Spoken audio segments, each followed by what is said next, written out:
Salut tout le monde, j'espère que ça va, que vous êtes en forme. On se retrouve avec mon gars Brad pour débriefer la J10, la 10e journée de l'Euroleague. C'était une bonne journée, il s'est passé pas mal de trucs, notamment un match fou à Dessines, à côté de Lyon, dans la nouvelle LDLC Arena, on va en reparler. Comment ça va Brad? En forme? Ça va, pleine forme, hâte de vous parler d'Euroleague, bien sûr, la meilleure ligue de basket. Non, j'avoue, je troll un peu, mais en tout cas, hâte d'en parler. Chaud pour ta défaite de cet après-midi? Parlons basket et d'Euroleague, merci. Voilà, Au lieu de parler de bêtises, pareil. Super, super. Ok, écoutez, on va se plonger dans le vif du sujet. On va parler directement de l'Asvel. Ouais, carrément. Ouais. Carrément. On est parti pour les clubs français.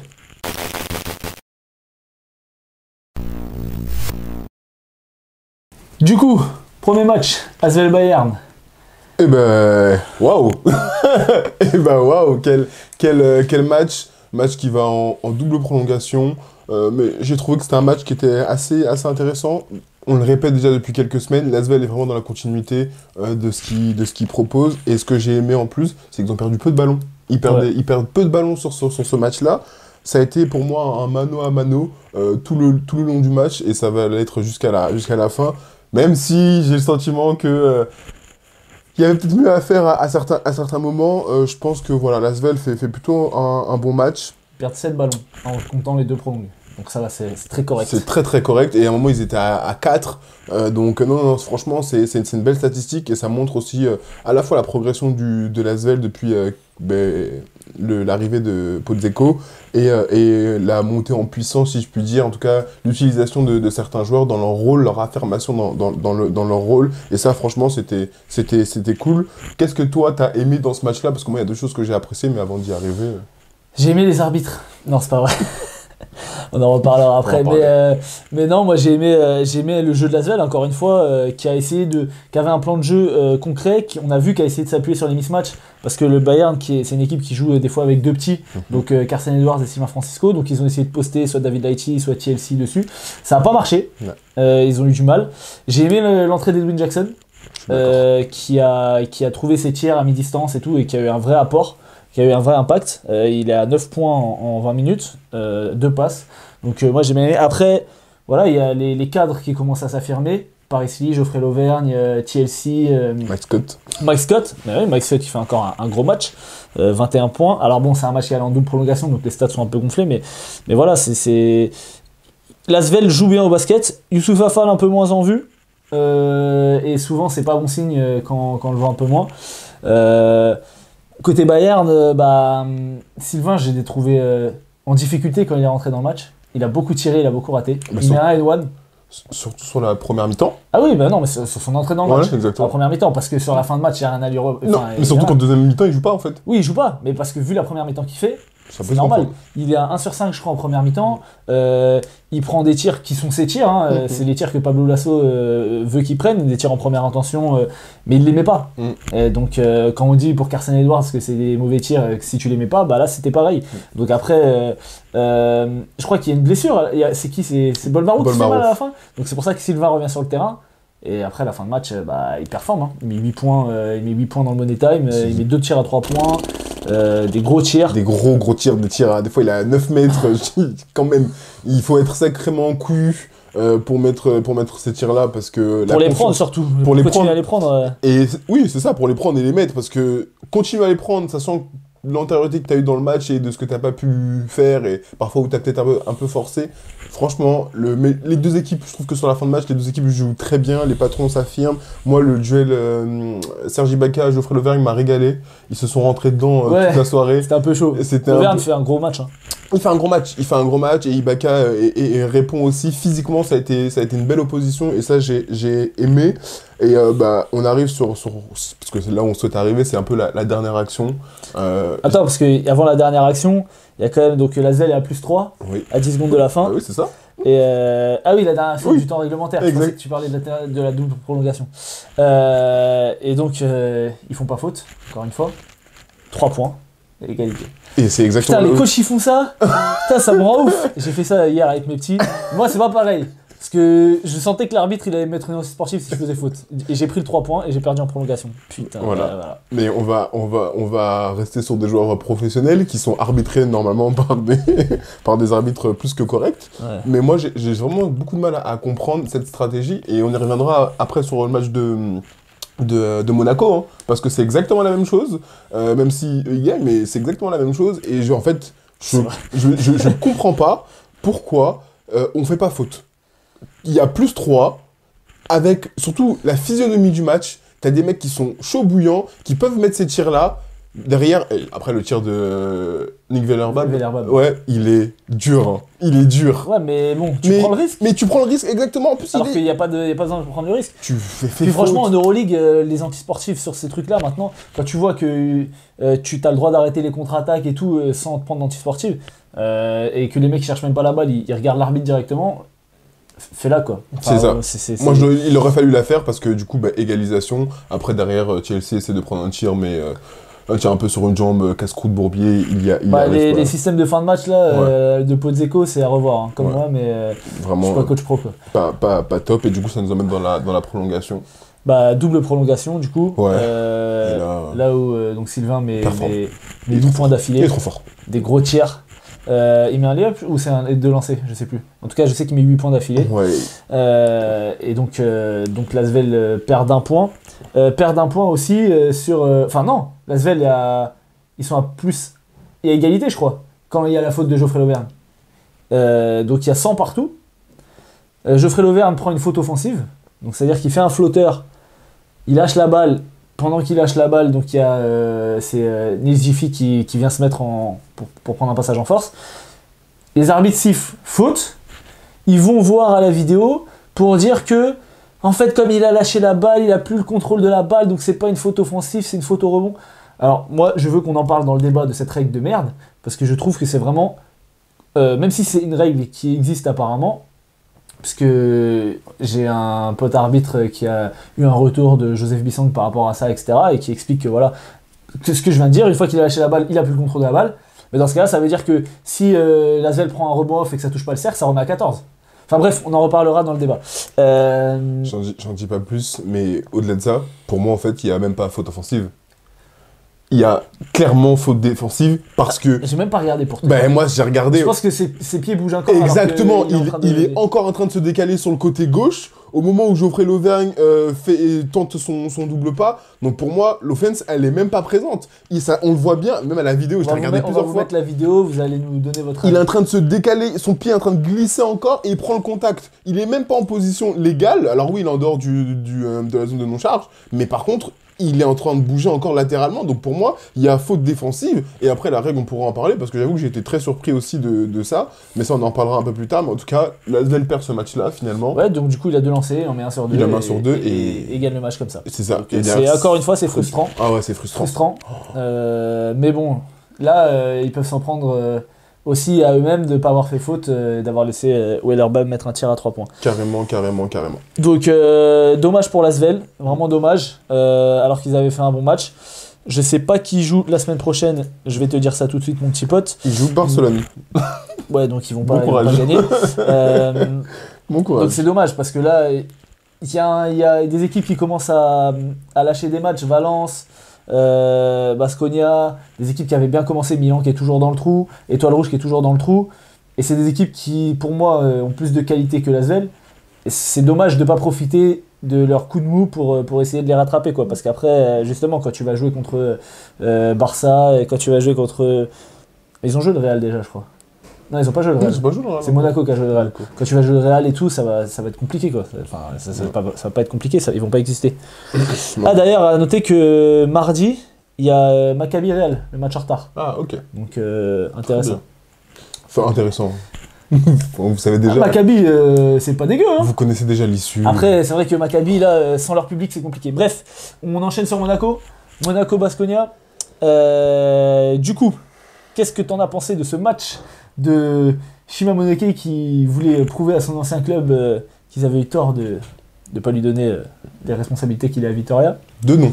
Alpha Diallo et John Brown. Ouais. Point.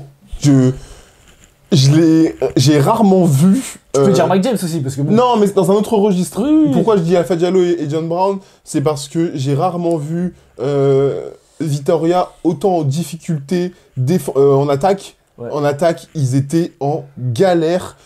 Et je cible un peu plus là pour le coup Shima Moneke, qui est un des meilleurs marqueurs d'Euroleague, qui était à... Meilleur rival. Meilleur rival. Aussi, donc... Voilà, qui est un joueur, là sur cette saison en tout cas, établi. On l'a répété les semaines suivantes, on l'a mis dans nos tops en disant qu'il faisait vraiment du bon taf. Il a mis 4 points si je dis pas de bêtises. Il score quasiment pas. Là. Bougez pas, je vais vous dire ça tout de suite. Il met 4 points, c'est exactement ça, à 2 sur 4 à 2 points et à 0 sur 3 à 3 points. Moins 13 de plus-minus. Il est en C'est le pire plus-minus de son équipe. Il respirait pas. En fait, il se tourne, il y a John Brown. Après, il va ailleurs, il y a Alpha Diallo, il était en struggle, il pouvait pas avancer. Et la défense de Monaco, elle était impeccable, même s'ils ont eu un peu de maladresse en début de match. Mais franchement...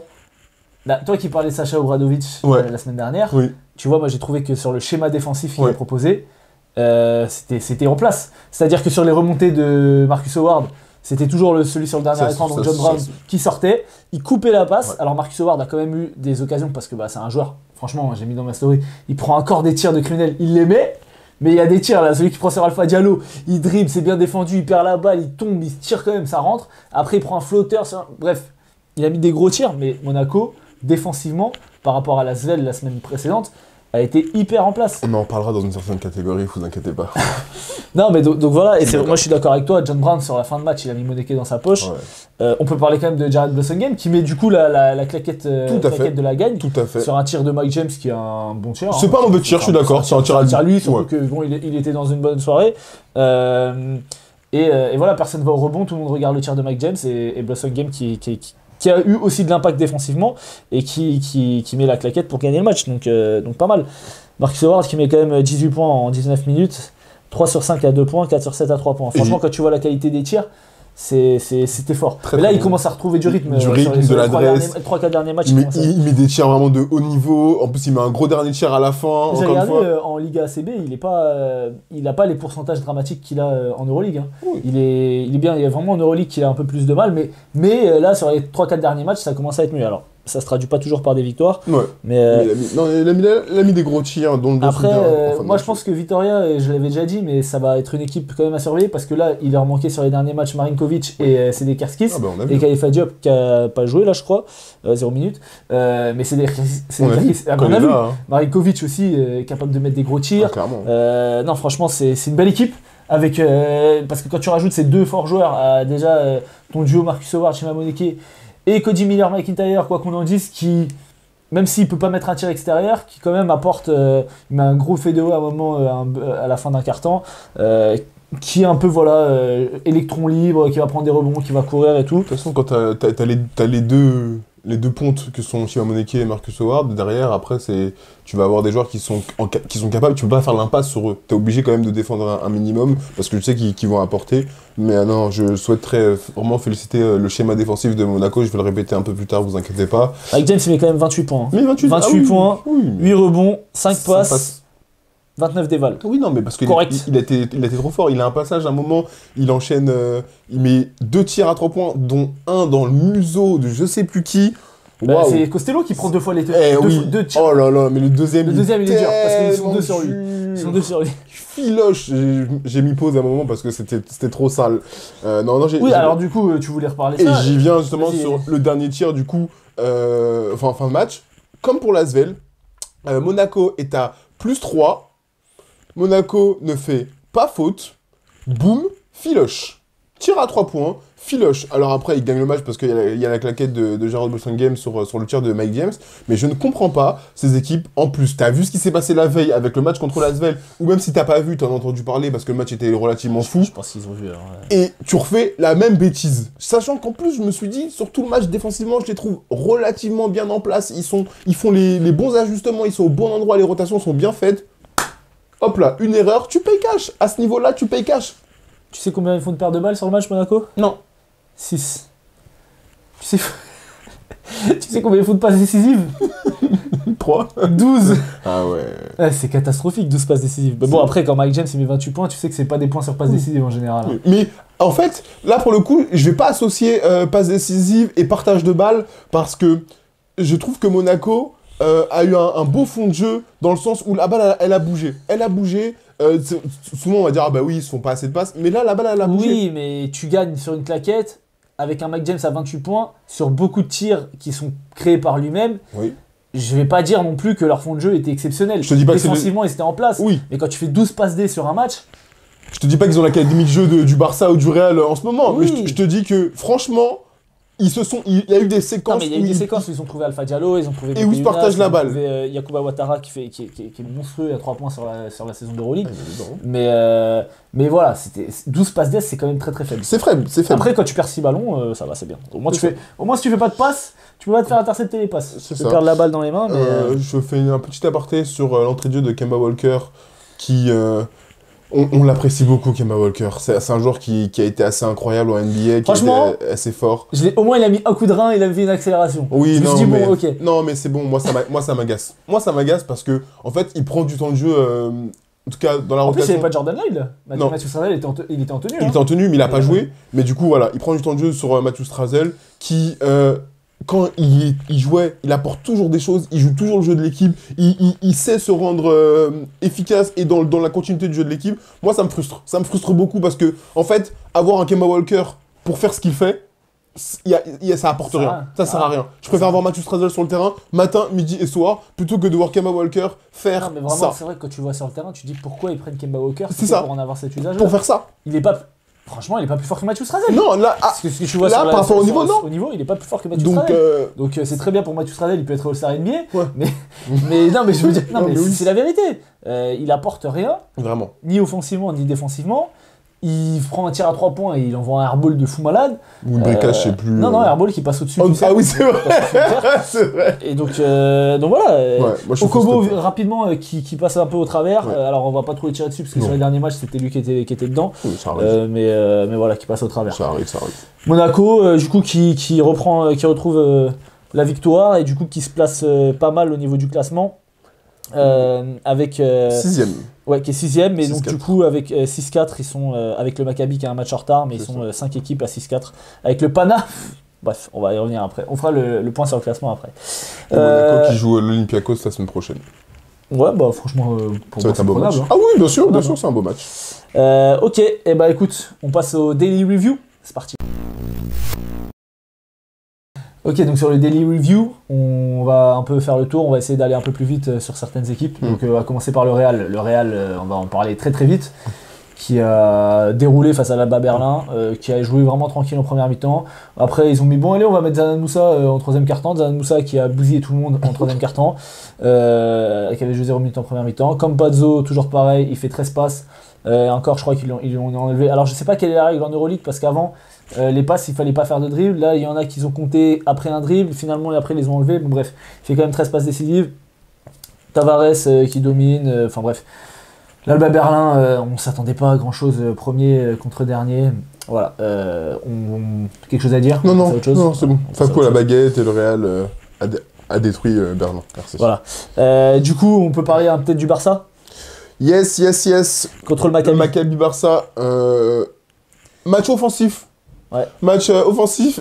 Pourtant, le Barça, qui est quand même connu pour bien défendre, là, a été emmené sur un match vraiment offensif. Le Maccabi, en plus, ils ont de la réussite. Le Barça qui est plus en difficulté. Pas mal de fautes. Ils ont pas mal de fautes, notamment Oscar Da Silva, merci, ou même William Gomez. Tous les grands, deux grands sortent pour 5 fautes. Exactement. Et qui fait d'ailleurs un gros match, parce que Yann Vezeli ne jouait pas. C'est ça. Et Yoko Baitis non plus. Et encore une fois, le Barça gagne. Mais en tout cas, bref, on passe le côté haters de Ozan sur Yoko Baitis. Mais non, mais c'est vrai, t'as raison, pour le coup, Vezeli est absent, et ça se ressent parce que les grands prennent beaucoup de fautes. Et... Ça se ressent, mais En même temps, ça m'a un peu fait penser au Real où tu sors James Nagy qui joue jamais et James Nagy il fait un gros match. Il fait un gros match et c'est vrai qu'il prend parfaitement bien le relais, mais tu vois, c'est pas dans l'ADN du Barça de ne pas défendre comme de cette façon-là, tu vois, et d'être amené sur un match offensif comme ça. Tu vois, James Nagy il fait 14 minutes, 16 dévals, plus 10 de plus-minus. Ah, mais il a bien pris le relais. 11 points, 4 sur 4 au tir, 3 sur 3 au lancer, 4 rebonds. Clairement. 2 passes, franchement, c'est quand c'est un joueur que tu te dis qu'il joue pas du tout. Non, mais très bien. C'est les grosses écuries de Euroleague, c'est ça. C'est comme ça. C'est comme ça. La Provitola qui mène son équipe. Alors, il y a une stat qui est quand même intéressante, c'est qu'il met 23 points avec un super pourcentage, 4 rebonds, 3 passes, 4 paires de balles, 19 dévals, moins 13 de plus-minus. C'est quand même sur une équipe qui gagne. C'est le seul, alors je compte pas Joël Parra qui a joué 15 minutes, mais bon, qui a un rôle un peu moins important, et que lui et Hernan Gomez qui a moins 11 de plus-minus. Tous les autres ont des plus-minus positifs, et c'est les deux seuls à avoir des plus-minus négatifs dans leur équipe. Alors que c'est les joueurs, c'est un peu les têtes de proue, et Hernan Gomez qui met 13 points aussi et 8 rebonds. Donc comme quoi, tu vois, des fois tu fais des stats, mais ton équipe, peut-être que tu défends moins. C'est ça. Et sûrement d'ailleurs, mais clairement, c'est que tu défends moins. Surtout sur la première mi-temps. Moi, je pense que c'est sur la première mi-temps qui fait ça, parce qu'ils se font détruire, et le Maccabi, à ce jeu-là, a été, on va dire, un peu plus fort sur cette mi-temps-là. Et après, on retrouve l'ADN du Barça, et on retrouve l'ADN du Barça qui est de défendre, ça va mieux. Jad, il commence à être un peu plus fort. Jad. C'est Alex Abrines, pour faire le lien, qui est bien fort. Il met 3 tirs à un moment là où, vas-y, des tirs, c'est trop dur de mettre ces tirs-là, il met des filoches. De l'autre côté, Wade Baldwin, j'ai trouvé un peu... Voilà, je regarde les stats de Lorenzo Brown, ça fait mal aux yeux. Wade Baldwin aussi, et moi j'ai trouvé qu'il avait un peu croqué. En tout cas, au pourcentage, après il fait 6 paires de balles. Au pourcentage, ça va, mais je trouve qu'en fait, des fois, c'est dans les tirs qu'il prend. Tu sais, dans les tirs qu'il prend.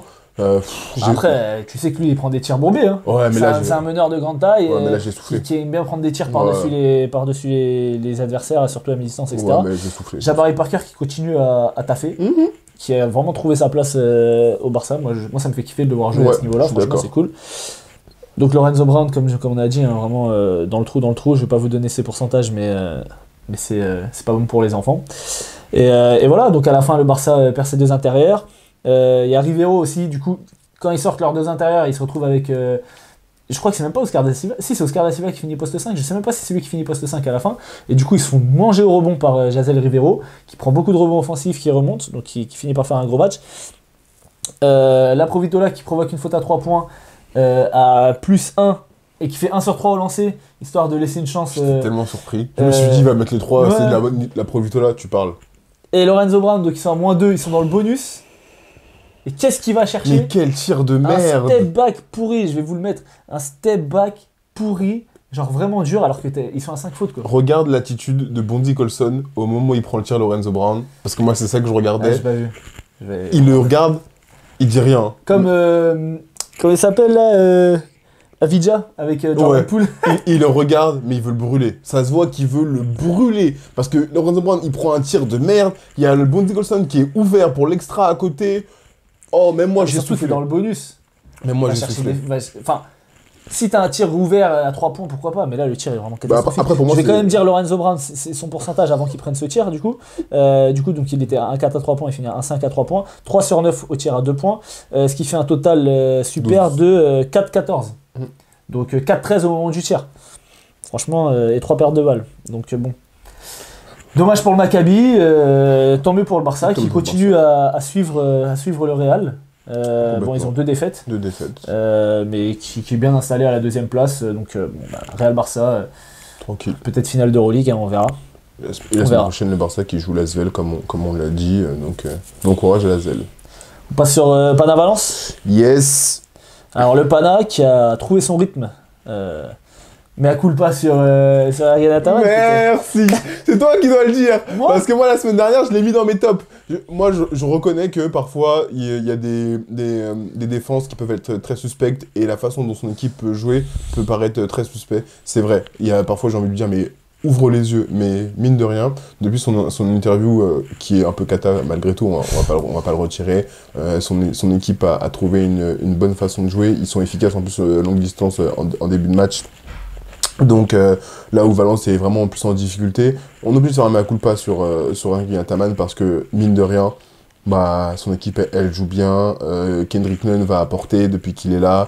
Sloukas à la baguette. Je vais pas parler de Mathias Le Sort parce que si vous voulez savoir mon avis, vous regardez les autres vidéos précédemment et vous allez vite comprendre. Il est trop fort, il est toujours dans l'énergie, il apporte toujours des bonnes choses. Il est dans le combat. Franchement, c'est un régal d'avoir un joueur comme Mathias Le Sort dans son équipe parce qu'il donne des secondes possessions. Quand tu as l'impression qu'il est fatigué, ben, il remet encore une couche. Franchement, pour moi, sur ce match-là, il y avait vraiment rien pour Valence. Il n'y avait rien pour Valence. Ouais, Valence c'était vraiment compliqué pour eux. De toute façon, en vrai de vrai, il y avait déjà 22 points d'avance dans le troisième quart-temps pour le Pana. Le Pana, c'est un peu fait peur. Oui, sur à la fin, ouais. où ils se font revenir à moins 10, mais bon, ils se sont fait peur de loin. Mathias Le Sort, comme tu dis, qui va mettre des interceptions, qui va mettre des tomards à la fin pour finir le match. Mitoglou, qui a été un peu plus calme que d'habitude, mais toujours bon, qui met ses tirs, etc. Donc voilà. Valence, il n'y a pas un joueur à plus de 10 points. Ouais, mais de Valence. toute façon, moi je voulais mettre un point sur la défense du Pana, qui était vraiment très très en place, agressive. Et quand tu as une équipe avec Kostas Sloukas, c'est pas toujours facile de bien défendre. Mais là, franchement, ils ont fait un gros match défensif. Les Valence étaient complètement étouffés. Et voilà, et c'est comme ça qu'ils ont gagné des matchs. Ils se retrouvent à la 4e place, à 6-4, alors qu'ils avaient fait un début de saison catastrophique. Là, ils sont sur 4 victoires d'affilée ou 3 victoires d'affilée.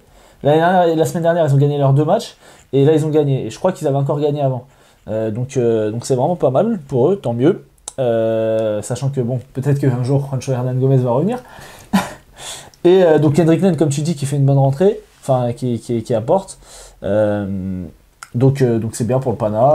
Tant mieux. On est content de voir une équipe avec des aussi gros noms enfin performer. Parce que bon, l'Alba Berlin, on les aime bien, mais c'est vrai que ça nous fait un peu plus chier s'ils étaient à la place du Pana, quoi. Là, au moins, le Pana, il est à leur place. On va avoir... parce que c'est vrai, on va avoir des duels de gros joueurs. Oui, complètement. Et en plus, j'ai hâte d'être à la semaine prochaine, parce que qu'est-ce qu'il y a ? Il y a Partizan Pana. Et ça va être un match ultra intéressant pour Mathias Le Sort, un ancien de la maison, hein, le chouchou des fans. C'est à Belgrade ? C'est une bonne question, je ne sais pas. Bah si, il faut que je regarde. Donc c'est à Belgrade. Ça va être chaud, ouais. Ça va être chaud. J'ai hâte. Ouais. Non, c'est bon. On passe sur l'Olympiakos ? Ouais. Alors, sincèrement, sur ce match-là, je me suis dit, bon, je le regarde pour l'Olympiakos. Ouais, moi, c'est le dernier match que j'ai regardé aussi. Et pas trop pour Kaunas. Ouais, parce que Kaunas, ça y est. qui est vraiment dans le rang depuis leur début de saison, qui était vraiment pas mal. Ils avaient commencé à 3-1, je crois. Ouais, et là, depuis... Et du coup, bah, j'ai bien eu raison. Parce que, en fait, Kaunas et Fener, même combat. Mais je sais pas si t'as vu, ils ont signé Steph Curry, l'Olympiakos. Oui. Thomas Walkup, qui n'était pas un tiers de la saison. Enfin, il avait commencé archi fort. Ouais, putain, c'est bon, il a acheté un tir. Après, il est retombé dans le truc. Je crois qu'il était à 23% au tir. Et là, hier, il mettait tout. Mais l'Olympiakos, hein. L'Olympiakos, parce que on parle de Thomas Walkup, mais comme on pourrait parler de Ezra il a 4 sur 7 à 3 points. Kanen, il est à 4 sur 6. Brasdekis 2 sur 3. Alec Peters 4 sur 5. Ils sont à 15 sur 29 à 3 points. C'était trop. En plus, il rate des tirs à la fin quand il y a déjà plus 60. Oui, parce qu'il y avait genre. Ils étaient à 15-23. 15-24, c'est exactement ça. C'était trop, tout tombé dedans, c'était trop. Kaunas a fait illusion au début, mais après, comme d'habitude, en fait, quand ils ont l'adresse, Kaunas, c'est une équipe qui a besoin d'adresse. Ils ont fait 30 secondes de zone, l'Olympiakos. Ils ont pris un tir à 3 points, ils ont dit bon, allez, c'est bon. C'est bon. Paf, paf, paf, et ils les ont détruits. Et donc, voilà, Kaunas propose pas grand-chose. Dès qu'il n'y a plus de tir, ils sont plus en difficulté. Les Bucavicius, c'est bien de tirer à 3 points, mais il faut proposer d'autres choses. Franchement, heureusement qu'il y avait Keenan Evans, parce que sinon, ils auraient pris moins 40. Ah ouais, vraiment. Ils mettaient un peu de points, mais bon. S'il n'y avait pas grand-chose à dire sur ce match-là, c'était intense. L'Olympiakos est bien en place. Bonne alternance entre l'intérieur et l'extérieur. Toujours Mousfal en tour de contrôle, qui statistiquement fait pas un match extraordinaire, mais qui a un bon plus-minus de plus 12. Donc voilà, l'Olympiakos qui continue sa croisière. Et Zalgiris qui continue sa descente aux enfers. On enchaîne... C'est pas sa défense, c'est pas sa descente. Eux, ils sont à leur place. Hein. Ouais, mais ils avaient commencé fort. C'est vrai. Mais puis, un peu trop. Ils sont pas formés. Ils perdent... C'est Jimsa qui se pète l'épaule. Alors, je sais pas comment il a fait. Oui. Parce que, vraiment, il prend un tir à 3 points. Il y a... C'est Kanan qui vient pour contrer. Oui, c'est Kanan, ouais. Il tape que la balle. Et on dirait qu'il cherche à flopper dans le tir pour montrer qu'il y a une faute alors qu'il n'y a pas faute. et qu'en floppant, il jette son épaule, parce qu'il fait un geste très bizarre, il jette son épaule en arrière et après il est vraiment blessé à l'épaule, quoi. Donc voilà. Tu voulais nous dire peut-être contre qui l'Olympiakos va jouer la semaine prochaine ? Il joue contre Milan. Ouais, donc normalement ça se prend. Mais attends, t'as pas dit que l'Olympiakos il joue Monaco ? Ah, je crois que tu parlais de Kaunas, pardon. Kaunas il joue Milan ? Kaunas joue Milan. Ouais, bah, L'Olympiakos joue Monaco. Ok, on enchaîne sur... Mais non, on a dit FS... Non, on a dit Étoile Rouge ? Étoile Rouge. Ok, Étoile Rouge, allez, vamos, c'est ma faute. Étoile Rouge, ah mais je l'ai pas, c'est pour ça. Vas-y, donc l'Étoile Rouge. Alors, qu'est-ce que t'en as pensé ? J'en ai pensé que Maudolo est sorti de sa boîte. Enfin. Enfin, il était plus en difficulté sur le début de saison, plus en difficulté avec son tir. Il avait du mal à ce que ça rentre dedans. Après, on sait très bien, l'adresse au basket, ça va, ça vient, c'est tout à fait normal. Ah bah là, c'est bienvenu. Et là, c'est venu, et c'est venu d'une force. Il y a une pluie. Je vais aussi continuer sur... continuer. Aller sur... comment il s'appelle ? Franck Non. Nicolo Melli. Oui, bah, qui continue à jouer au basket. Qui continue à jouer au basket. Continue à jouer au basket. Enfin, il a compris. Et, mais j'ai envie d'aller très rapidement sur ce match-là parce que Maudolo a été trop fort et que Milan gagne parce qu'ils ont une adresse folle à 3 points. Quand c'est pas Maudolo, c'est Shavon Shields. Quand c'est pas Shavon Shields, c'est Maudolo. Putain, c'est vrai qu'ils font 17-27 à 3 points. Mais oui, quand même en fait, pas dégueu. sur la première mi-temps, c'est serré parce que je crois que l'Étoile Rouge est devant à la mi-temps. Ils font 11 turnovers par contre. Hein. Ça, c'est moins cool. Mais ouais, je crois que l'Étoile Rouge est devant à la mi-temps et en sortie de. Oui, ils sont devant parce que Teodosic il met Oh, le tir! Alors, j'ai l'impression que le terrain n'a pas été nettoyé parce que tout le monde glissait. Ah, le cross aussi, ouais. Mais c'est Tonout qui se prend le cross, alors il fait une glissade, mais tu vois que c'est sa chaussure qui glisse, quoi. Genre, il sait pas qu'il perd l'équilibre. Bon, après, il met un gros tir sale. Philippe sous les fesses, c'est... Il y a Napier qui est revenu jouer, mais bon, il aurait mieux fait de rester un peu chez lui. Qui prend son masque Batman, là.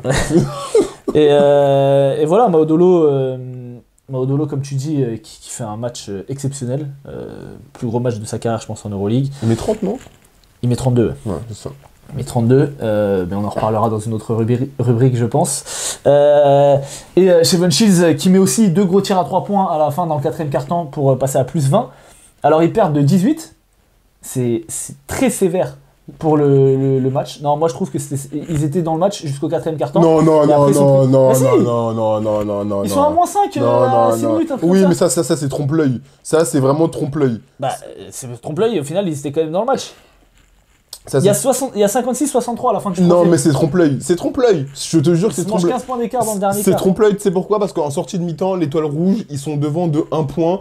Et ils continuent bien. Après, ils mettent 2-3 points.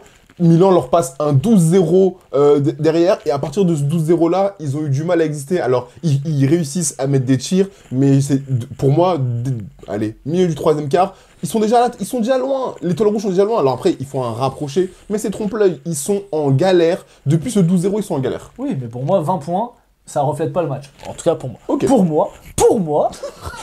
C'est une vidéo unpopular opinion. Ok, on enchaîne sur Partizan, du coup, on a dit. Oui. Ouais, voilà, Partizan, FS. Ah, ça, c'était un match sympa. C'est un match sympa, oui, j'ai aimé. Comme d'habitude, j'ai l'impression de répéter la même chose chaque début de semaine. En fait, les premiers cartons, c'est comme Jaylen Brown avec Boston. Ça appartient à Frank Kaminsky. À chaque fois dans le premier carton, il est trop fort. Bah, il n'a pas fait que le premier carton. Hein. Non, mais oui, là, il a fait un bon match. Mais à chaque fois dans le premier carton, il est toujours trop fort. Tir à 3 points, dans la raquette. Et après, parfois, il a tendance un petit peu à s'endormir. On le voit plus trop. Mais là, pour le coup, non, il a fait un bon gros match. Il en met 24 en 27 minutes. 7 sur 8 sous tir, 3 sur 5 à 3 points. Donc là, il s'est pas éteint comme d'habitude. Ouais. Mais non, 5 paires de balles, dommage. Plus 1 plus-minus seulement. Mais non, j'ai bien aimé son match, mais ce que je vais dire, et on ne l'a pas dit souvent, j'ai aimé la défense de l'Anadolu Efes. Ouais, c'était pas mal. Et c'était vraiment pas mal. On a tendance à toujours dire, vas-y, il commence à nous saouler, oui, l'attaque c'est bien, Shane Larkin il est trop fort, et on va en reparler, vous inquiétez pas. Mais défendez un minimum, les gars. Et là, je trouve que ce qu'ils ont proposé défensivement... Ouais, ils prennent 94 points quand même, hein, mais... Laissez-moi finir la phrase. J'ai aimé ce qu'ils ont proposé défensivement sur la première mi-temps. Sur la première mi-temps, voilà. Ils prennent 45 points en première mi-temps quand même. Hein. Bon, après, voilà, comme tu dis, Kaminsky, il a dominé. Il y a Et il y a PJ Dozier aussi qui fait qui, moi je trouve commence à trouver sa place vraiment dans l'effectif du Partizan, qui met 21 points quand même, hein. Mais ils font beaucoup de pertes de balles. Tu sais ils font combien de pertes de balles Partizan? Je sais plus. 20 pertes de balles. 24 passes et 20 pertes de balles. 20 pertes de balles, c'est énorme. À ce niveau-là, c'est pas possible. C'est énorme. Alors bon, je pense pas qu'EFS en fasse... et AFS, ils font que 11, tu vois. Donc forcément, ça te fait déjà 9 possessions en plus, quoi. Et quand t'as des tueurs à gages comme les 4, là, parce que dans le 4ème quart-temps, du coup, bah... Le mano à mano. Les salaires ont été justifiés. Oh là là là. Les salaires ont été justifiés. Shane Larkin qui met des gros tirs. Rodrigue Bobois qui met un gros tir. Will Clyburn qui s'est réveillé en deuxième mi-temps alors qu'il était dans un trou total en première. PJ Dozier qui répond aussi. Putain, Darius Thompson aussi, qui fait un gros match, 18 points, 4 pertes de balles, 0 rebond, 2 passes. Mais quand même, moi, c'est Darius Thompson qu'on aime voir. Alors moi, il y a un joueur à l'EFS dont j'aimerais parler. Derek Willis. Non. Ah. D'ailleurs, Derek Willis est out pour 8 semaines. Fracture du 4ème métatarse. Ah merde. Donc pas celui-là, c'est celui-là, le 4ème métatarse. Ou Tyreek Jones, c'est un des deux. Sinon oui, c'est Tyreek Jones. Merci. C'est Tyreek Jones. Je suis d'accord. Parce que Tyreek Jones, c'est un mec qui vient de l'Eurocup, du coup, qui était avec le coach, le nouveau coach de l'EFS. Je suis d'accord. Et franchement, il n'y a pas beaucoup d'intérieurs comme lui en Euroleague. Je suis d'accord. Parce que tu pourrais te dire, ok, il est hyper athlétique, il est costaud, il va haut, un peu à la Josh Nibo et tout. Mais il a des vraies bonnes mains. Il a vraiment des vraies bonnes mains. Il est beaucoup plus mobile que Josh Nibo. Il a fait un move à un moment, spin, feinte, tu montes sur le spin, il se replace, boum, 2 pieds, 2 mains. À chaque fois qu'il prend un loop, d'ailleurs, à un moment, ils ont cherché 4 actions d'affilée d'un loop. Parce que je pense pas qu'il soit très grand, donc ils ont cru qu'il faisait 2,15. Ça aide Darius Thompson, toi aussi. Et il leur envoie des passes derrière et tout. Mais franchement, il est monstrueux ce mec-là. Hein. Je suis d'accord. Et derrière ou devant, en l'occurrence, celui qui commence, c'est Zizic. Et je trouve qu'ils sont plus appuyés sur leur secteur intérieur sur ce match-là. Et bien, grand bien leur a fait. Franchement, ils ont gagné ce match qui n'était pas un match facile. Et c'est bien pour les Fesses aussi qui commencent à retrouver un petit peu des couleurs. En termes de classement, ils en sont où? Ah non, ils sont à 5-5. Ils sont 11e, 5-5. Ouais, 5-5. Ouais, mais bon, ils étaient à 2-4, je crois. Donc c'est plutôt pas mal. Et puis surtout, tu commences à voir... Alors, c'est Will Clyburn qui passe un peu dans le trou, mais... Quand t'as Darius Thompson à ce niveau-là, que t'as Bobois qui, même s'il est dans le trou, il peut te mettre un gros tir, et que t'as Shane Larkin surtout au niveau MVP comme ça passe quoi. Non, ça passe. Et moi, je suis d'accord avec tout ce que t'as dit par rapport à Tyreek Jones. J'aime beaucoup ce qu'il propose depuis quelques semaines. Il est dans l'activité, il a dans les attitudes, il est toujours... voilà, franchement, c'est un joueur... Ça doit être un régal de jouer avec lui, je suis d'accord. Ouais, d'ouf. Je suis d'accord à 100%, et j'aime aussi un mot que tu as utilisé, c'est vraiment l'alternance. Et je trouve que l'EFS a proposé beaucoup plus d'alternance qu'à son habitude, et ça c'est pas mal pour eux en fait. C'est pas mal pour eux parce qu'on le voit bien, quand ils sont pas trop que dans le tir à 3 points ou dans l'ISO 1 contre 1. Après, c'est pas le Fener. Hein, et après, c'est leur jeu, on le sait parfois, mais en tout cas, là, ils ont proposé l'alternance et ça leur a... Je dis ça sur le Fener, on va voir après, mais... Ça leur a apporté fruit, en tout cas. Donc, bon, j'ai noté Larkin, bonne couillasse. Donc, je pense que voilà. C'est le mot de la fin. Bonne couillasse. Bravo, Shane. Super. On enchaîne du coup sur le dernier match. Sur Fener Virtus Bologne. Wesh. Je sais pas si vous entendez mon chien, mais je sais pas pourquoi il aboie. Je crois qu'il veut te manger. Hein. En plus, là, il aboie en mode... il a peur. Hein. Il y a un problème. Pas en mode, Non, mais pour retourner au basket avant que je me fasse croquer la jambe. Non, mais le match était... Alors, le match était sans Azael Cordinier qui était touché à l'épaule. Oui. Mais bon, comme on l'avait dit la semaine dernière, ils ont beaucoup d'arrière-ailiers à Bologne qui sont capables de performer. Et encore une fois, ils l'ont montré. Bologne qui, globalement, maîtrise le match. Ils maîtrisent le match, c'est une belle victoire pour eux, même s'il y a vraiment un coude à coude et ça fait que se répondre. Mais c'est un match vraiment qui est plutôt cool à voir. On peut parler quand même de Jonathan Motley ou quoi? Oui, mais je vais y venir. Ah ouais, non, mais parce que normalement c'est le premier truc à dire. Vu oui, que le mais match, il a commencé comme ça. non, mais c'est un beau match à voir. Non, mais en fait, je vais le dire. C'est un beau match à... Il est trop pressé. C'est un beau match à voir. Jonathan Motley, il a 19 points à la mi-temps. Et 15 points en 8 minutes, hein. Il a eu 8 points de moyenne. Et je me suis noté pourquoi il joue pas comme ça à chaque fois? Mais non, c'est pas qu'il joue pas comme ça. C'est juste que là, il a pas pris de faute. Il a pas... Oui, mais oui. Et offensivement, il fait toujours ça. Mais parce que d'habitude, il est assis au bout de 2 minutes 30, quoi. Donc, non, franchement, oui. Le match de Jonathan Motley, il est assez intéressant. Il est à 12-17 à 2 points. En 25 minutes, il prend 17 tirs. Donc, il y a une vraie intention de mettre la balle en bas. Et ça a payé. Puisque du coup, il met 25 points, 8 rebonds, 2 passes. Il prend 4 fautes. Alors, moi, dans le 4e quart-temps, il a 3 fautes. Et il prend sa 4e à 6-30. Et moi, je note, je suis sûr, il finit pas le match. Il va prendre des fautes. Bah, en fait, le coach, il m'a coupé l'herbe sous le pied. Il a pas joué. Il l'a enlevé, du coup, il a pas fini le match, mais pas à cause des fautes. Ouais, globalement, à part Motley qui performait, Bologne était au-dessus. Shengelia, toujours dans son registre. Ouais. Avec Daniel Hackett aussi, qui a été bon. Will Buckin, qui... alors, Tyler Dorsey ne jouait pas. Mais je pense qu'il a dit à Will Buckin, vas-y, croque pour moi, s'il te plaît. Et du coup, Will Buckin a fait du Tyler Dorsey, ou du Will Buckin, depuis le début de saison, parce que même si tu me dis que je suis dur. 4-14. Ah bah oui, 4-14, c'est pas mal. Hein. 2 pertes de balles, alors j'ai pas son plus-minus, mais 6 déval, il met 13 points. 3 sur 8 autres, et voilà. C'est bon, là, on peut découper le Fener. De toute façon, on l'a déjà dit. En vrai, moi, j'ai pas envie de... Parce que, voilà, déjà qu'on fait pas de vue, si on dit la même chose toutes les semaines, voilà, le Fener, il s'entête, même s'ils ont donné la balle à Jonathan Motley, et Will Buckin, s'il fait que tirer à 3 points comme ça va pas se dire nulle part. Jonathan Motley, il a reçu des ballons et il a scoré. Ils ont dans leur équipe un mec qui fait 2-20, qui a des bonnes mains, et qui touche fait 1 sur 1. Et qui touche pas une cacahuète. Papayanis ne touche pas une balle. Ouais. Et c'est scandaleux. Quand tu as une force comme il peut être une force extérieure, parce qu'il a des très bonnes mains, il est capable de mettre à 3, comme il peut être une force à l'intérieur sur du alley-oop ou même sur du post-up. C'est scandaleux. Le jeu du Fener, c'est scandaleux. Et oui, Scotty, Will Buckin, au bout d'un moment, on va commencer à devoir t'insulter parce que là, ça devient un peu trop grave.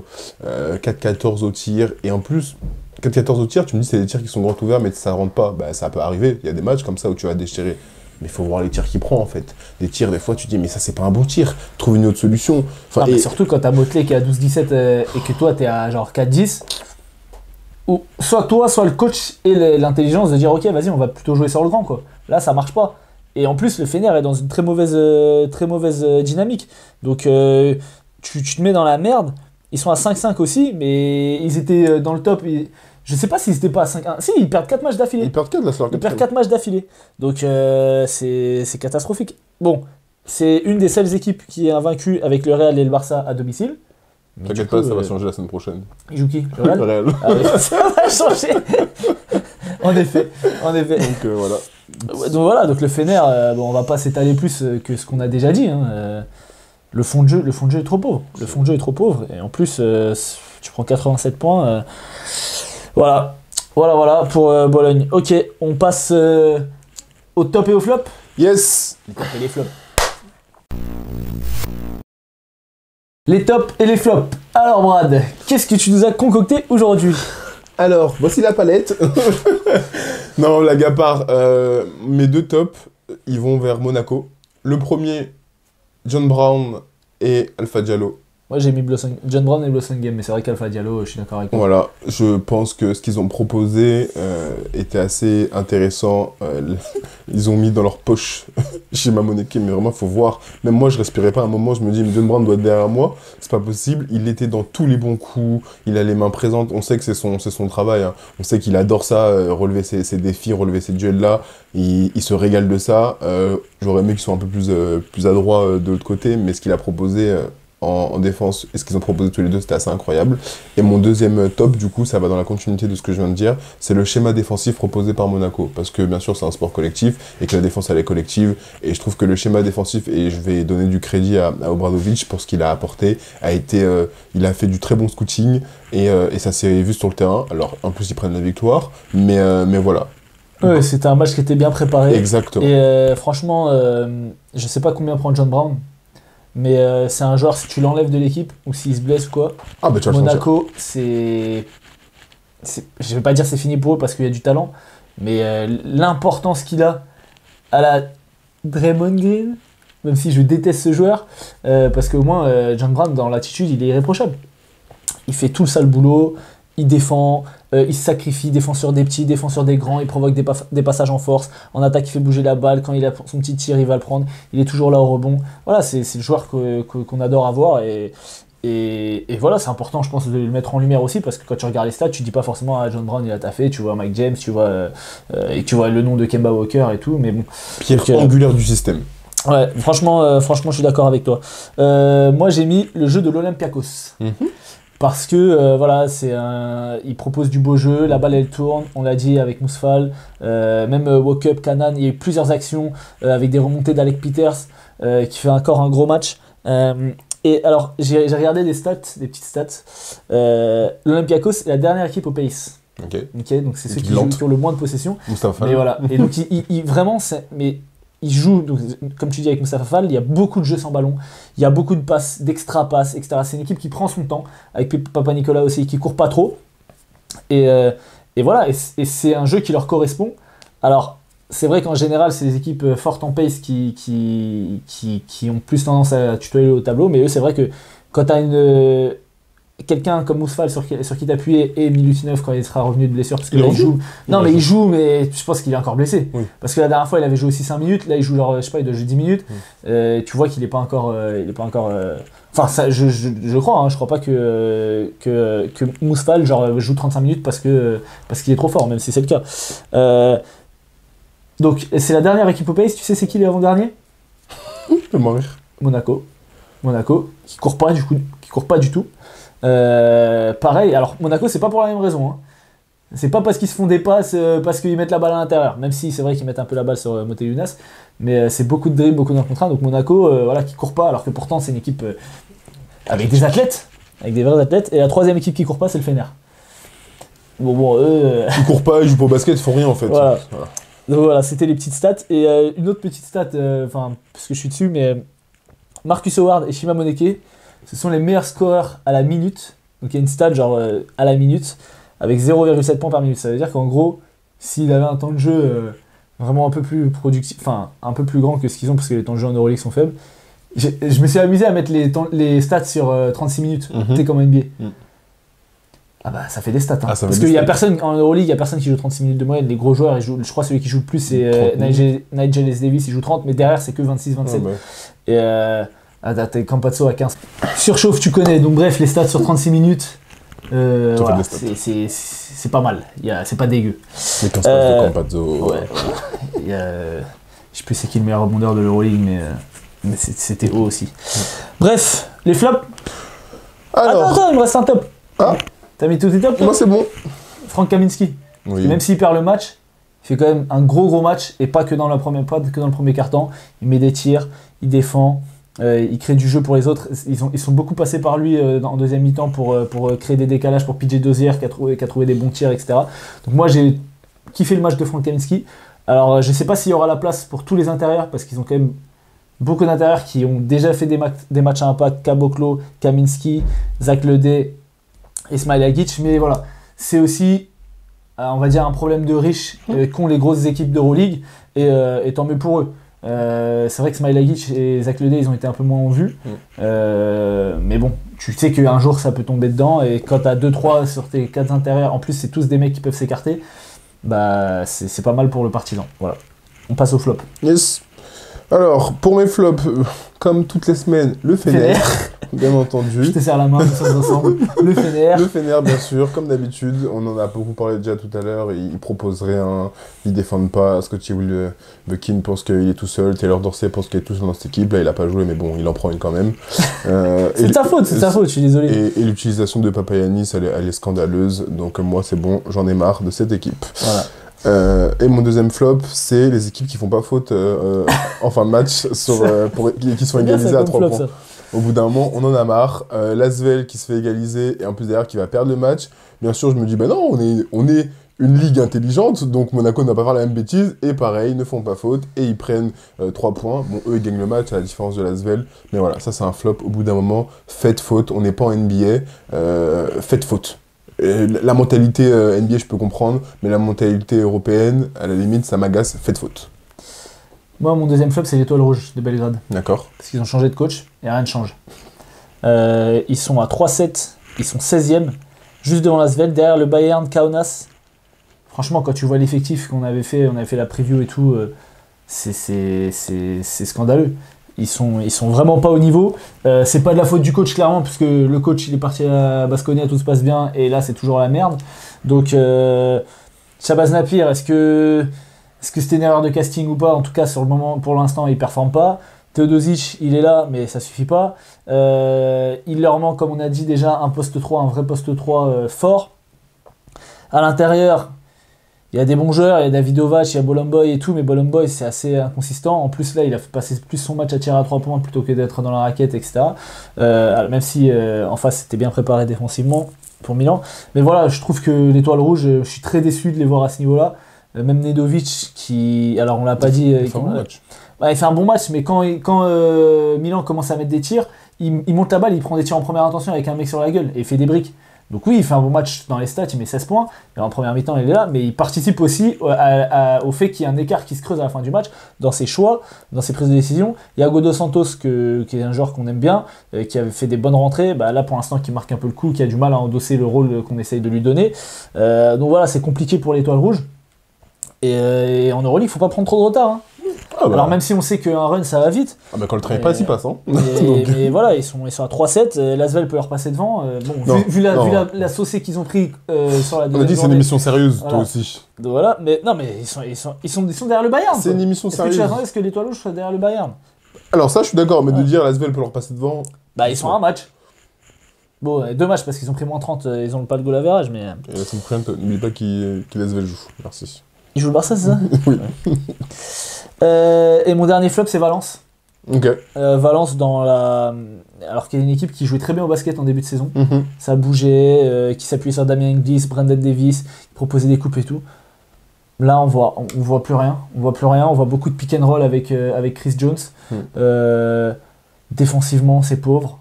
Pareil, c'est une équipe qui est rentrée dans le rang. Alors, je me dis pas forcément que ça va être définitif. Mais c'est vrai que bon, c'est pas l'équipe qu'on a vue sur ce début de saison. Et pareil, ils sont combien là? Ils sont 10e, ils sont à 5-5. Mais c'était à 5-1. Ouais, mais pour moi, ils sont à leur place parce que les grosses écuries ont eu un peu de mal. Le Pana a eu un peu de mal. Monaco a eu un peu de mal, a eu un trou. Valence, pour moi... Mais quand tu commences à 5-1, tu peux espérer ne pas perdre 4 matchs d'affilée, parce que là ils sont à 5-5, ça veut dire qu'ils sont à 4 défaites d'affilée. Mais pour moi, ils vont être dans le ventre mou, ils vont être entre cette 10e place et cette... Après 10e place, tu fais play-in. Hein. Oui, c'est ça, mais entre cette 10e place et peut-être la 7e, on va dire, mais pour moi, ils sont dans le range dans lequel ils doivent être. Après, ils peuvent mieux jouer, en tout cas, ils peuvent ne pas perdre 4 matchs d'affilée, ça les aiderait. Je suis d'accord. T'as d'autres flops? Non. Ok, on va passer au 5 de la journée. Et je vous préviens, c'est un 5 qui peut gagner des matchs. Ok, alors le 5 de la journée, qui est-ce que tu nous as mis? Alors dans mon 5, qui peut gagner des matchs? Oui, ouais, voilà, c'est vrai que c'est un 5. Est-ce qu'ils défendent pas beaucoup? ça c'est encore autre chose, mais t'avais qu'à mettre John Brown. Mais c'est vrai que moi c'est pareil, c'est un 5 en termes de position sur le terrain. Oui. C'est un peu bancal, mais bon, on a pris les joueurs qu'on performe. Cette semaine, on a dit top 5, donc on a dit regardez. Mais ça va, moi, franchement, tu peux jouer comme ça. Moi, je peux pas jouer comme ça. Sachez-le, on peut pas jouer comme ça, mais c'est mes 5. Si vous n'êtes pas d'accord, allez en commentaire. Dites-moi, Bradley, tu dis de la merde, on n'est pas d'accord, donnez votre top 5. Si vous donnez votre top 5. Allez vous faire. Non, jamais, on respecte. Mais donnez votre top 5 et dites-moi pourquoi vous n'êtes pas d'accord avec moi. En tout cas, poste 1, Mike James. Bah non, Shane Larkin. Oui, mais t'inquiète pas. Je sais. Poste 1, Mike James. Poste 2, Shane Larkin. Mais non, Baudolo. Poste 3, Baudolo. Poste 3, Mike James. Bon, les trois, on a dit. D'accord. Ils ont fait des performances incroyables. Baudolo qui met 32, Mike James qui met 28. Ouais. Shane Larkin qui met 27 aussi, avec des grosses évals. Tu peux pas ne pas les mettre. Non, clairement. Alors, je sais pas si t'as mis Isaiah Canaan. Poste 4. Poste 4, Isaiah Canaan. Alors moi j'ai pas mis Isaiah Canaan à l'Olympiakos, j'ai mis Alec Peters. Oui, bah j'ai hésité parce que en fait les deux ils sont aussi importants dans le match. Je suis d'accord. Je me suis dit bon, vas-y, j'ai assez de meneurs. On met un poste 4. Je vais mettre un poste 4. Je suis d'accord. Et je voulais mettre Kaminski, mais il perd le match parce que Kaminski, j'ai trouvé qu'il a fait un énorme match. Je suis d'accord. Donc du coup, j'ai mis Mathias Le Sort. Mathias Le Sort en poste 5, poste 5. Il y avait qui a fait un match un bon match. C'était pas non plus C'est pas le match où il fait 23-13 là, mais qui fait un bon match. Il n'y avait pas d'autre poste 5, voilà, et je voulais pas mettre Razakanen en poste 5. Non, quand même. Donc voilà, moi mon 5 ça va, j'ai un 4. Après c'est vrai que je joue à 3 petits, mais Monaco joue à 3 petits. Et voilà. c'est 3ème d'Euroleague. J'avoue que. Non mais de toute façon, le Razakanen ou Alec Peters, moi il me va parce que j'avoue, j'hésitais. Mais en fait, Alec Peters, c'est le mec, il prend. T'as vu les sorties d'écran qu'il prend? Il sort, on dirait c'est Kyle Korver le mec quoi. Sacha Who? Non mais vraiment genre. Sacha Who? Ah vraiment, franchement Peters il me fait bien kiffer. Ok, on passe au débat. Allez c'est le débat. Le débat. Est-ce que les femmes... les femmes vous aiment? Bien sûr qu'on vous aime. Moi j'aime ma femme juste. Après j'aurai des problèmes. Attends juste, je voulais rajouter un truc sur l'Olympiakos avant le débat. Ils sont sur le point de signer Petrousev. Ah bon? Ouais. Donc pas mal hein. L'NBA non? Non, non. Donc franchement, t'as Milutinov, parce que donc Sigma qui est un peu en galère, t'as Milutinov, Fall, Peters à ce niveau-là et Petrousev derrière. Sacha Who? Voilà. Vraiment. Donc on revient sur le débat. Le débat. Est-ce que la faute offensive qui est sifflée, enfin c'est pas la faute offensive, donc la faute qui est sifflée à Geoffrey Lauvergne à la fin du match, est-ce que pour vous ça devrait être une faute qui donne 2 lancers francs? Pourquoi ce n'est pas une faute offensive? On n'arrive plus à comprendre, moi je sais pas, en tout cas peut-être que les règles ont changé, mais quand tu tires, normalement avant que tu tombes au sol, si par exemple on tombe sur les appuis mais que la balle est partie, eh ben on considère que je suis encore dans mon action de tir. Donc si je suis encore dans mon action de tir, ça veut dire que j'ai la possession de la balle. Donc j'ai 3 lancers. Pourquoi dans le sens inverse, quand c'est une faute offensive, on dit non, c'est pas une action de tir, on donne 2 lancers, tu perds le match sur ça? Je trouve ça stupide, je trouve ça incohérent, je trouve ça stupide. Soit, et j'ai donné l'exemple, quand tu tires, si la balle ne touche que la planche et que tu prends le rebond offensif, on va pas dire ils ont eu la possession les autres. Ça revient, l'horloge des 24 ne revient pas à 14. Donc pour moi, tant que l'équipe défensive n'a pas sécurisé le rebond, ou alors que la balle a touché le cercle, que le rebond est prêt à être pris, parce que là en l'occurrence la balle n'avait même pas encore touché le cercle, tu peux pas dire oui il n'y a pas de possession, c'est 2 lancers francs, surtout à ce moment-là du match. Je sais pas ce que t'en penses sur la règle. Alors moi dans la compréhension de la règle, je suis assez mitigé. Je vais vous donner une petite anecdote. Il y a pas plus tard que 3 semaines ou un mois, on a joué Paris Basket et je mets un tir à 3 points N1 et sauf que j'ai pas de lancer franc derrière. Voilà, bah c'est la même chose. J'ai pas de lancer franc derrière. En fait, il siffle la faute, mais il me dit mais en fait la faute elle est après ton tir au moment et j'ai même pas encore reposé les pieds au sol et du coup on récupère la possession mais j'ai pas de lancer franc.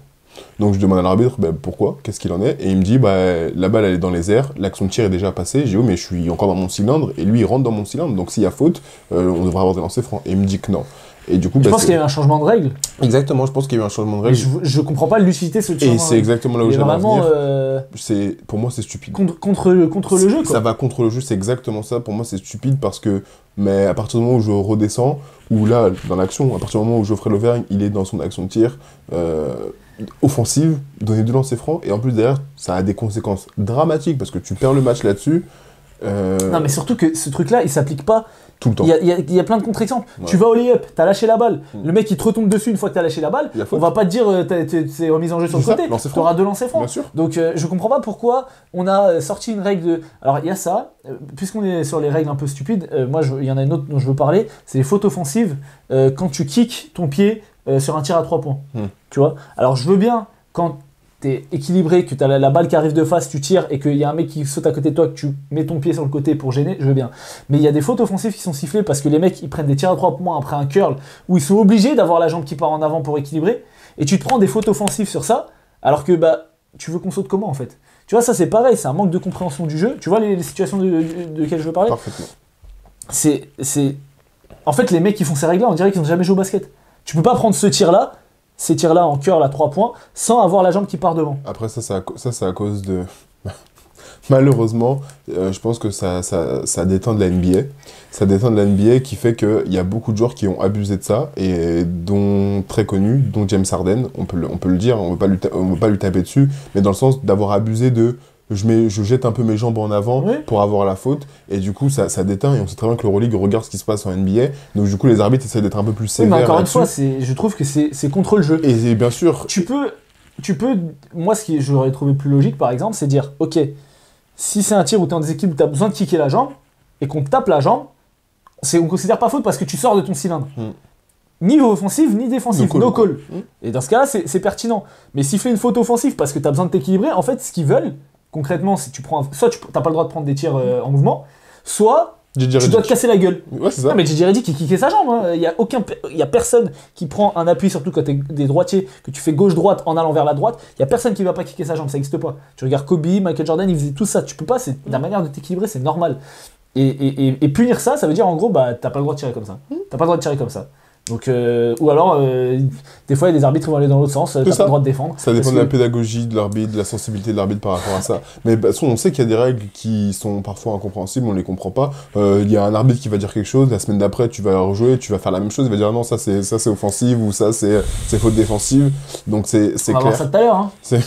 On va voir ça tout à l'heure, clairement. Non, mais sur ça, je suis d'accord. Mais de toute façon, c'est ce que je disais tout à l'heure. Moi, sur la faute, je la trouve la faute offensive, je la trouve assez scandaleuse parce que pour moi, Giffey, il est encore en train de bouger au moment où ça joue en fait. Il est en train de bouger, Geoffrey Levin il est en train de monter, son appui est en train de se décaler encore, son corps il est encore en mouvement. Le principe de la faute offensive, c'est tu ne dois pas bouger. Ouais, mais de toute façon, en soi, ça n'a pas d'impact parce que il rate le panier et derrière, il n'y a plus de temps, il y a une seconde. Donc même s'il siffle pas.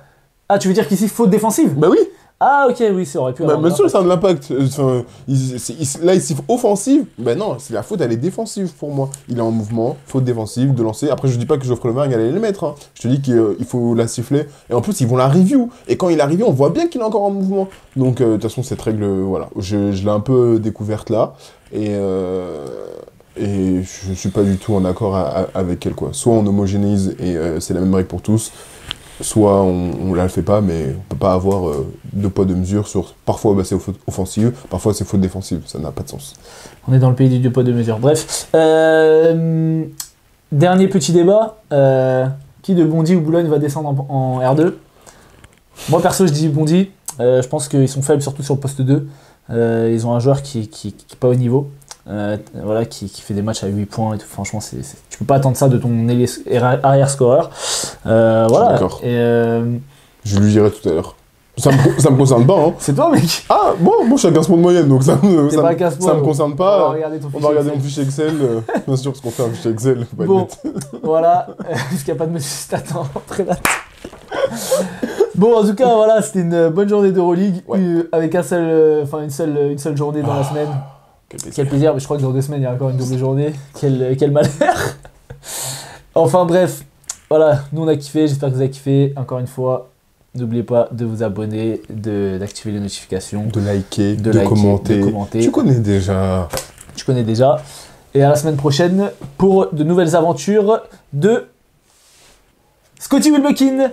Allez, bisous.